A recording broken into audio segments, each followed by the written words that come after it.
Welcome back, everybody. Welcome to another edition of Nain Shorts. Thank you for joining me, and thank you for sharing. If you haven't already, please do, because it's a lot of fun to get all those likes and whatnot and subscriptions. It helps out, and we can keep on doing this if, well, you actually enjoy it. So again, thank you for watching.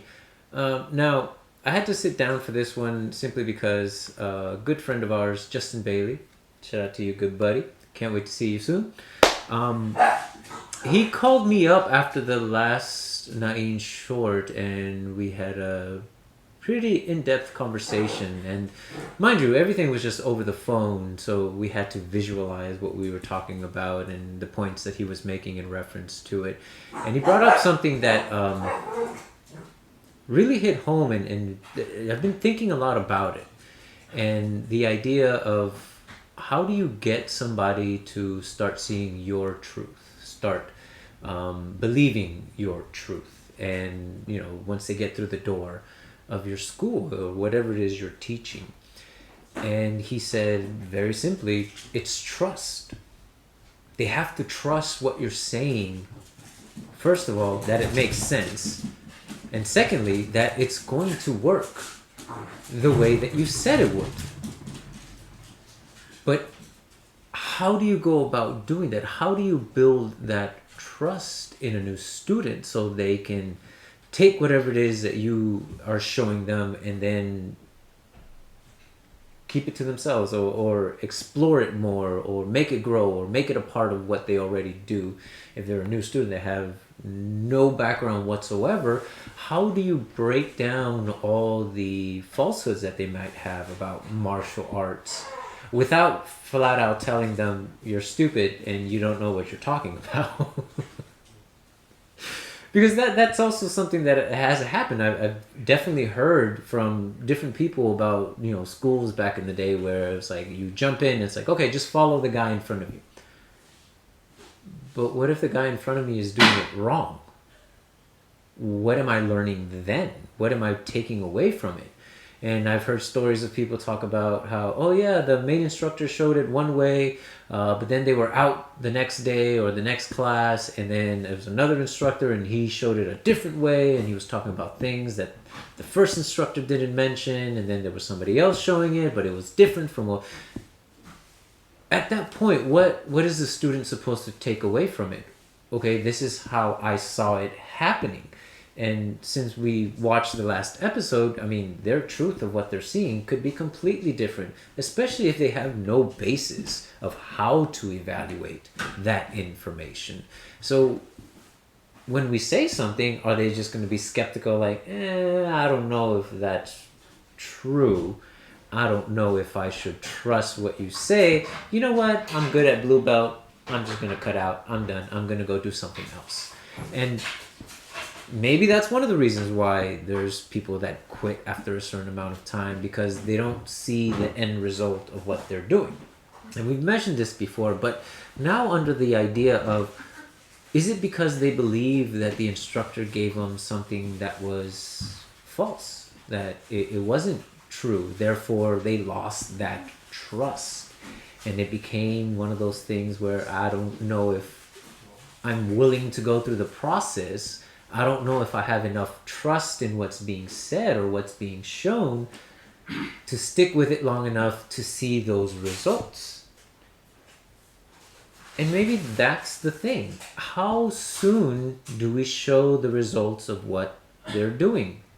How soon do we prove to them that, hey, you do this thing and this is the end result and it's going to be helpful for you, and now you've done it, you applied it, it worked. Great. You just built that trust. You just said one thing that turned out to be factual, and they believe you. And isn't that what we should try to do as instructors? Be completely honest with our students. If they're doing bad, hey, you're doing bad. Granted, there are various ways of doing that. Like, you can't just go and be like, hey, you're stupid, that was dumb. Don't do that, do this instead, because some people are very sensitive and their feelings get hurt, and we don't want all that. Not because we don't want to hurt feelings, but because people are sensitive and their feelings get hurt, and we don't want to deal with that.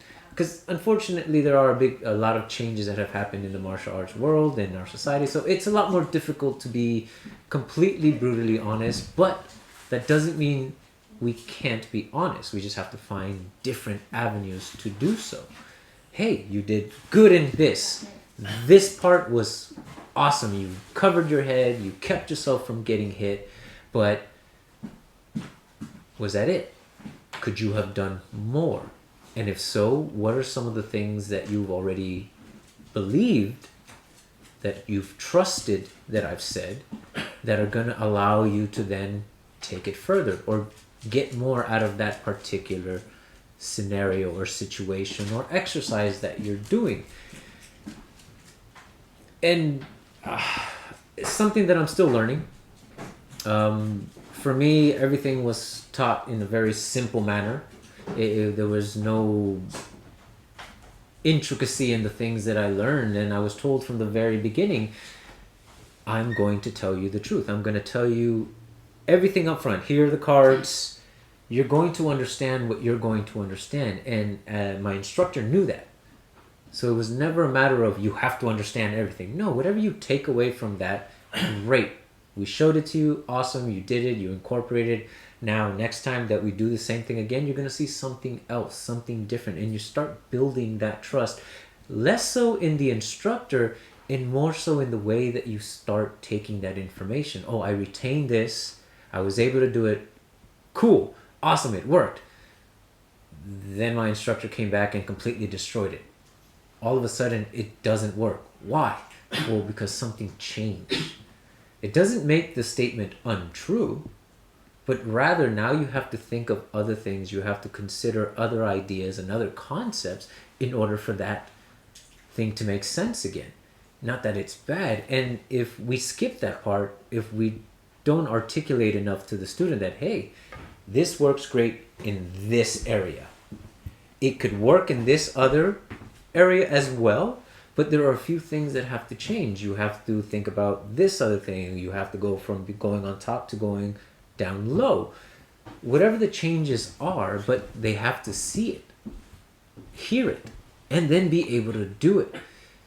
And just thinking about that got me wondering, okay, well, what are the ways that people learn? And from what I understand, there are three basic ideas. There's the auditory, what you hear, what you process through that, what you see. What are you looking at? And if you were never taught to see beyond exactly what's in front of you, then it becomes that much more difficult to see more than just the face value of it, which could also be something that's important to show in class. How do you think beyond this one moment? And how do you make that moment true in all the different changes that come with it? And then there's the physical, the tactile, right? You have to do something, you have to feel that kick, you have to feel the impact, you have to feel the movement of the person coming at you, and then it clicks. And we're dominantly one of those three things, but if we can incorporate all of them as the student is growing, so they hear what you say, but then they see it. They see the physical application of it. And then they themselves have to do it and make it work outside of the parameters that they were taught. Now they can feel the changes and are like, okay, I can't do it here. Why can't I do it here? And maybe that's a question that you take to your instructors. Like, hey, I was thinking it worked up here, but it didn't work here when I was trying it.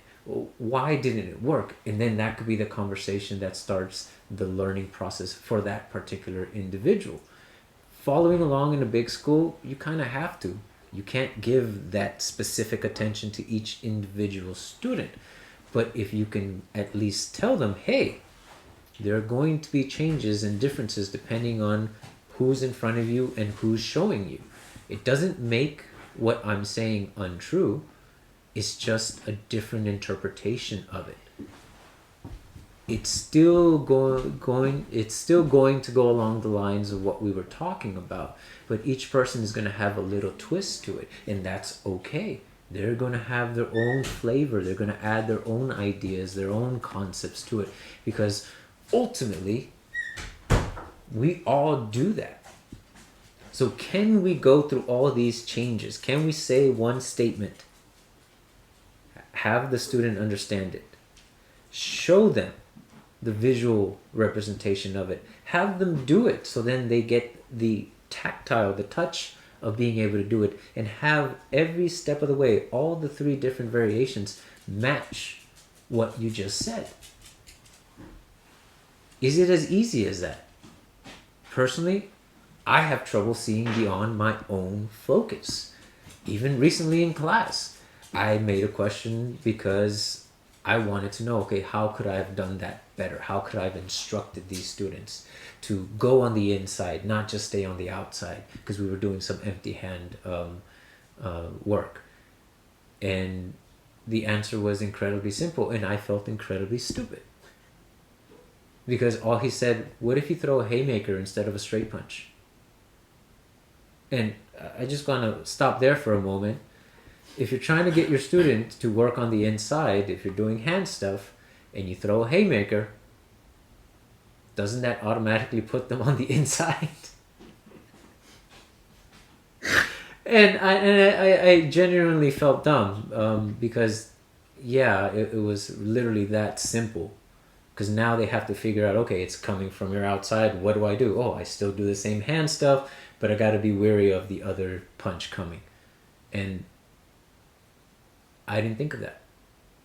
I didn't consider it because I was so focused on what I was seeing, on what I understand and know, that I didn't even consider, hey, this student had probably never seen a haymaker.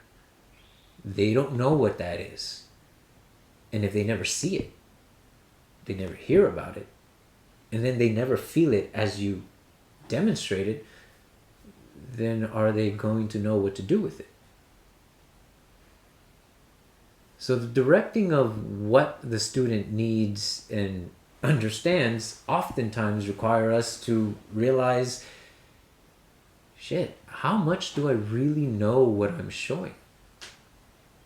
Do I truly understand where this is going? And have I shown my student enough for them to trust me, to trust the process, that at the end of it, whether it's that one class or maybe a week or two, that they're going to see it too, that they're going to understand, that was a true statement. And I trust my instructor even more now because I can see where it can fall apart and how I'd be able to then adapt to the changes. Because just because it works in one area doesn't necessarily mean it cannot work in another. But if we don't understand that changes have to happen for that to work, then can we do it? Will we still trust our instructor when we fail? Or is that failure part of the learning process? And as instructors, have we considered that enough to then show them how to properly fail in class so they don't fail out in the street when they truly need, when they don't know what the person is going to attack them with, when they don't know what that other person knows? Because it's easy to do something when you know it's a straight punch coming at you. But how easy is to do the same thing when you don't know how fast that punch is coming, the person throwing it, whether or not their intentions are to just mess with you or they're really trying to hurt you? Because those are all the changes that you will see out in a real confrontation. And how do we best prepare our students for those changes so they trust in the things that we say long enough, and eventually they start building their own trust, not so much in the instructor but in themselves, believing that they can accomplish these things because they've thought it through, because they've seen it work in various forms. And as instructors, we've shown them how to think that way, how to look beyond just the simple motions that they're learning. And ultimately, hopefully they don't trust us so much where, they kind of lose themselves, because we've heard that story too, where We are so caught up in trusting what's being told that we never question it, and then one day we find out the reality behind what we thought we knew, and it's nowhere near it. Like, how disheartening would that be to spend a decade learning something and then finding out, yeah, you were missing the mark the whole time? That too is a scary thought. And what happens to that trust that you had so much in your instructor? Can you rebuild that trust once it's gone? Oh, those are questions that now I have to consider as an instructor, because I want to make sure that the students trust me enough to listen to what I have to say, but not trust me so much that they don't question what it is I'm giving them. Because I would really want them to think for themselves, and ultimately they're the ones that are going to have to use it. They're the ones that need whatever it is that they're getting from me. I know what I know. And obviously, I don't know enough to be a more effective instructor. But here I am having these conversations because I think they're important. I want to get better at instructing. If you guys have any ideas or comments on how to do so, please let me know. Has any of the ideas that I've brought up today gotten you thinking on what you can do as an instructor, as a student, so you can better yourself? Because ultimately it is for you. You are the more important person in the class, because you're the one taking in that information, and you're the one that will ultimately have to do something with it. Hopefully you never have to find out, but if you do, you're at least prepared well enough to adapt to something that you've never seen before, because that's pretty much what a violent attack will probably be. So thank you very much for joining me on another one of Nain Shorts. Definitely one that needs more conversation and thought behind it, but I hope I'll be the better for it because of it. So till the next one. 3, 2, 1, cut!